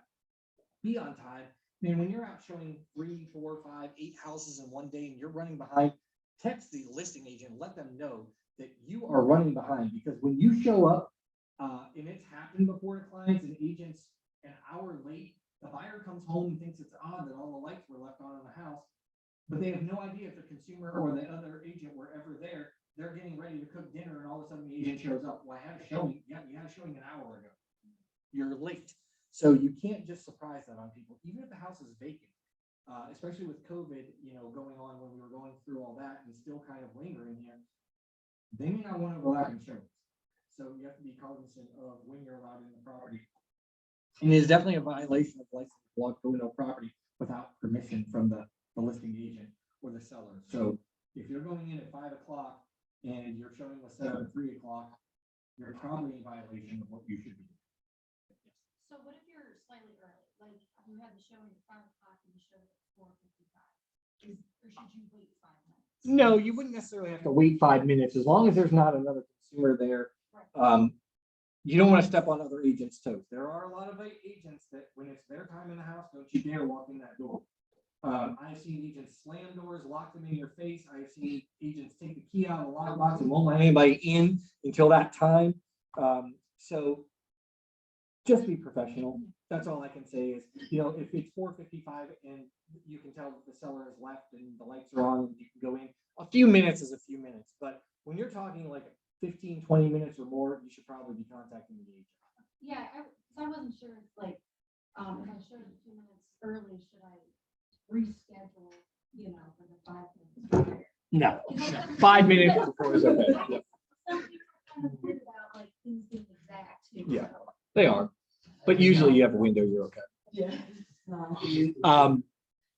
Never leave the lockbox open. So that's one of the biggest things. I know agents will give me snotty, dirty looks, even agents that know me and like me. But like when I leave a property, I make sure that the door is locked. I lock the key in the lockbox and I don't just hand it. So if Tiffany's walking up and I know she's from my brokerage or whatever, for all I know, her license got suspended last week and I don't even know it, right? So I am not just gonna leave lockbox open and hand the key over to Tiffany, like, hey, hope your buyers like it. And all of a sudden, Tiffany doesn't lock up the house and the house gets robbed or something happens. Guess what? I locked the lockbox. I put the key in there. I made sure the house was completely secure. What happens after me, I can't control, but I can control who I'm giving that key to in that lockbox, especially on Supras. If I have a lockbox or if I have a Supra on a house and I don't see that every single time an agent is opening that, I know the agents are giving the key from one person to another. We had that issue. I mean, when we sold our house in New Mexico, the test inspector supposedly came to the house, but the lockbox was never open. And then we had, it's like a lot of these things that you're talking about, I always jokingly said, they seem like I would have been fired so many times with the lack of stuff that they did. I mean, we had discussed. You mean the people that you're in New Mexico? I think it's always a good idea as a realtor, just walk through the house, even if it takes you an extra 5 to 10 minutes, bring a dry erase thing with you, because I had kids just run their hands on my pellet stove and then all down the wall. And I was like, do these other agents just not care? And then they left their back door open. It's just, so yeah. It's common courtesy. Yeah. So that's why I say it's not as easy as you think. Like maybe a seller says, take off your shoes. I don't want your shoes in my house. Take off your shoes. I mean, so there are things that you need to do. Leave a card on the table, on the counter. That's always a great idea. That way the homeowner knows that you were there and gone. Because again, sometimes the instructions are, so I say, make sure that you lock all doors or not. One of the biggest things when I go on my listing appointments is I always tell people, I hope you have a key to your own house because most people don't. And I always tell them, do not, even though you don't have a key to your own house, I can tell you, I will tell an agent all day long, do not lock the door between the house and the garage because that's how my homeowner gets in. They have a garage door opener and they don't have a key. I'm going to tell you right now, every time they're going to get locked out of their house and they're going to show up. My fiance did it. We went to sell his house. I was so mad. I said, make sure you have a key. And I explained this to him. Didn't have a key. I had to run over and let him in the damn house because an agent locked the door, even though there was a note on the door that said, do not lock the door. Oh, it just cracks me up. It just cracks me up because it's like, you tell your client something and they don't listen. And so for him, it was just even more funny because it was like, you know, because I'm never right ever in my relationship. I'm always wrong. And so the one I was right. And so it felt really good. So it wasn't salty. I just like to pride myself that I was right. It's pretty bad though when you have to leave a note next to the front door to lock the door or to do something. I mean, you'd be surprised how many people don't do it. They don't. And so you need to pay attention. And setting up lights, either turn them on, turn them off. If the showing instructions don't tell you explicitly leave lights on, turn the lights off. You know, you want to make sure that you're a good person. Sometimes it's like a rolling door though. You're over there. You may not have an opportunity. I mean, you don't even know where the key's at. Oh yeah, I walked into houses where I think it got opened at 8 o'clock in the morning. We're there at 10 o'clock and nobody has locked the lockbox or unlocked the lockbox. Yeah. Rick? Just a thought, you said leave a business card so they know that you were there. Not that it happens a lot in this market, but keep in mind if their house doesn't sell, they've got your business card now to call you when they need another agent. Not that, you know, No, but it's a good it point. happens often, but So what you're saying is throw out all the other ones. That's right. Wow. Now I know why Lynette is so specific because he doesn't hear what you want him to hear. All right, just a couple more here. So feedback after a showing, give the feedback to the other agent. It is so I am such a stickler on it that in showing time, you can set how many number of times that the buyer's agent gets showing or feedback requests. Mine is maxed out at 6. So it's going to email you every single day until you get feedback. I don't even care if the house went under contract. It is so rude to show a house and then not give feedback because every consumer wants to know what was going on. Why didn't you make an offer on their house? They want to know. Fill out the feedback. It doesn't take long. Send a text message, call the agent, do whatever. Showing time link. Working with other agents, be courteous. It's not about winning or losing. You know, here at KW, it's win-win or no deal. And it really is. You're going to work with these agents again. You never know who your next broker is going to be. You never know who your next owner is going to be. You never know who your next team leader is going to be. You never know who your next agent coming in that you're going to want to partner with is going to be. You just never know. Now, there are some agents that you will never, ever get along with. And I get that. But for the most part, you need to be courteous. You need to pay attention to your relationship with the other agent because you will work with them again. And when you really want that offer accepted, you're going to beg, steal, and borrow to get your buyers that house. And that's happening right now. Follow the rules. Don't give away information. So, if your client doesn't want you to let people know that there's a divorce situation because they don't want to be taken to the cleaners on an offer, don't tell people that the clients are getting divorced. Sometimes they can figure it out when there's only one spouse is closed in the closet or whatever, and you kind of know what's going on, but you don't tell information that you shouldn't. If your client doesn't tell you, you can say there's multiple offers. You can't say there's multiple offers. You have to, the client is the one that's in the driver's seat. You are just the avenue in which for them to get their house sold.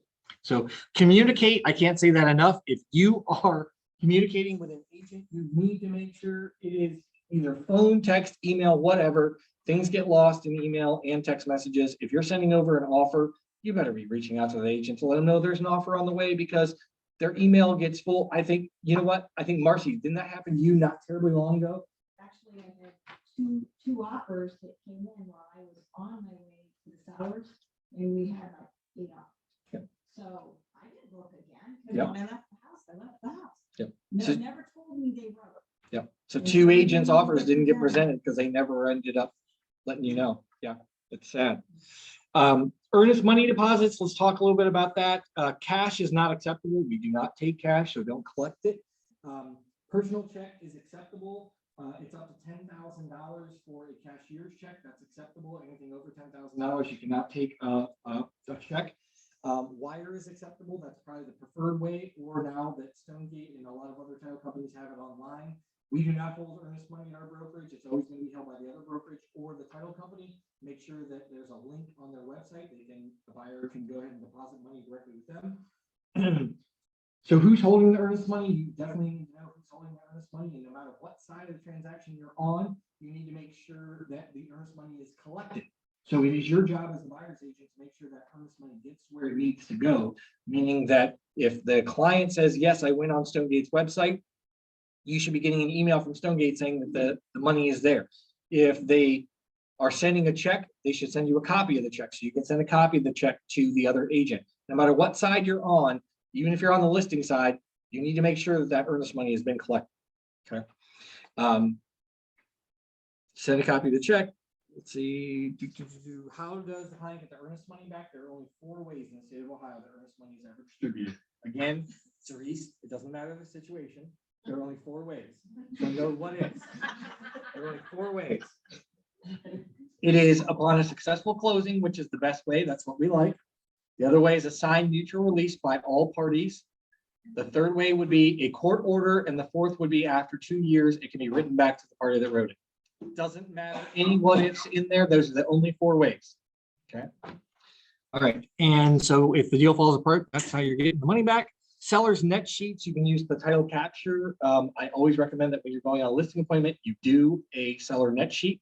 Make sure you look up the property taxes because the property taxes are going to tell you if the client is behind. Have they paid their sewer bill? And I've heard this before. I didn't pay my sewer bill because I can't shut it off. Well, guess what? When it's $300, $400, $700 later, somebody's got to pay that before it transfers. And those are things that all you can see on the auditor's website on what they're paying. Is there a street lighting? I guess assessment. Thank you. My mind went blank. Are there any kind of assessment? So make sure you're paying attention to that. And I will let you guys go unless there's any questions. I know I kept you a little bit. See if we can turn that into like a 3-hour class. It'd be terrible. Thanks, guys. You're